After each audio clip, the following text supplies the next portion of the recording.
انا القصه كلها ان انا نمت صحيت لقيت الفيديو عامل مشاهدات كتيره جدا. انا عمري ما تخيلت ان الفيديو عامل المشاهدات دي. لقيت ناس الافات بيكلموني على الخاص: دكتوره طب عنوان العياده فين؟ طب دكتوره عايزين نجي لك.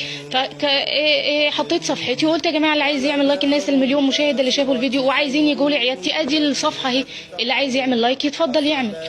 بس لكن انا لا ليا في الترندات ولا الكلام ده خالص. تمام. طيب التعرض للمواقف الإيجابية بكثرة يعني بيكون التعامل معها ازاي؟ احنا بالنسبه لنا كدكاتره طبعا الحاله احنا بنشتغل معاها مهنيا، بنولد الحاله عادي جدا، احنا ملناش اي دعوه. وبنعمل بقى تبليغ شرطه، هم يشوفوا ورقهم الاوراق بتاعه الحاله موجوده مش موجوده وهم بيتعاملوا. لكن انا طبيا ماليش دعوه، انا بس بعمل اللي عليا الجانب الطبي وخلاص. طيب يعني في بعض الناس قالت انها تبدا تشتكي حضرتك في النقابه، او في بعض الكلام قال ان ممكن يتم حضرتك النقابه يعني مستهجنه من هذا الفيديو، رايك انا لم اسيء لاي شخص، الفيديو بتاعي لم يقع عليه ضرر على اي شخص، وبالتالي انا مش شايفه ان في اي اتهام ممكن توجه لي اتهام ايه؟ فين الاساءه اللي وقعت على الاشخاص؟ هتوجه لي اتهام عشان بقول ربوا عيالكم؟ هتوجه لي اتهام عشان بقول ان التربيه السليمه هي الصح في النشأة؟ فين الاتهام في كده يا سيدي؟